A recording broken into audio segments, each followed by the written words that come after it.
Hi everyone, and welcome to Sports Watch. If you like the content, please press the bell icon for further notifications and like, share, and subscribe to the channel. Days detached from India having lost to Australia in the World Cup final, and already everyone is focused on what is going to happen in the IPL auctions. Such is the state of our country. The wounds haven't healed. The disappointment hasn't sunk yet, but still, the talk of the town is again that of the IPL auction and the trades that are going to happen or are happening at the moment. The big news coming in from Gujarat is that Hardik Pandya, the capital of the Gujarat Titans, may be going back to his former side, the Mumbai Indians. The auctions are supposed to take place sometime in December, but rumors are already doing the round that Hardik Pandya is set to return to his former team. Now, Hardik, who has been injured in the World Cup and hasn't played a game for the most part of it, now is all set to receive a record amount of money, according to the rumors, to go back to Mumbai Indians. Now, Hardik Pandya has won the title with Mumbai Indians as well as Gujarat Titans. Now, what kind of deal is going on behind the scenes? It is doubtful that Gujarat Titans would let their star player, their captain, return to Mumbai Indians without a fight.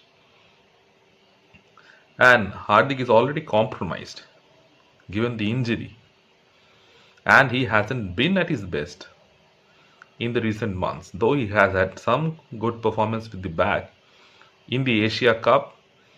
But before that, in the West Indies tour, he was not at all good. But Hardik Pandya is still being wanted by his former team, Mumbai Indians. That's the rumor that is doing the rounds. Another big player that has been released is Ben Stokes from the Chennai Super Kings. Stokes has been unfit and probably was one of the worst signings of the IPL last year.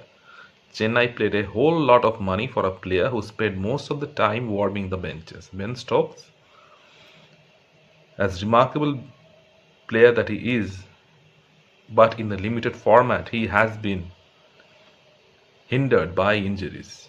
In the big tournaments, like in the World Cup, he came back for retirement, but once again, he couldn't deliver.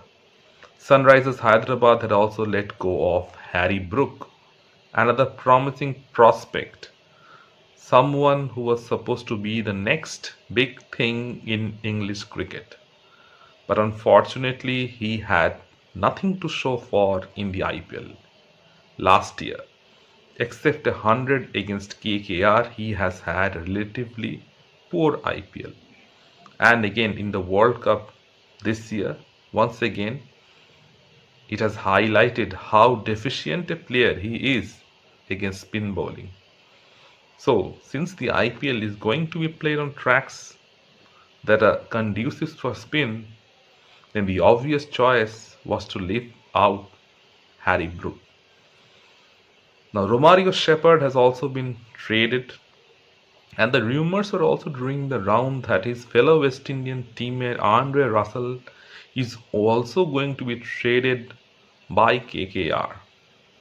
But as of now, it's being reported that Andre Russell is staying with Kolkata Knight Riders, and Lockie Ferguson, David Weiser, Team Saudi, Shardul Thakur are all being released. So KKR releasing all their bowlers. As it is, those bowlers were of very little use because Lockie is injured half the time. David Weiser is almost 40 and is useless.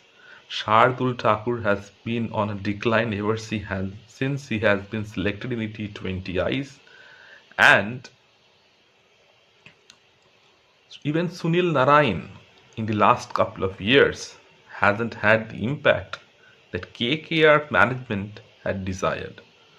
And KKR has been consistently one of the worst teams in the IPL, primarily because they do not have a settled opening pair and their foreign signings haven't delivered. Andre Russell in the last 3 or 4 seasons haven't had any impact whatsoever.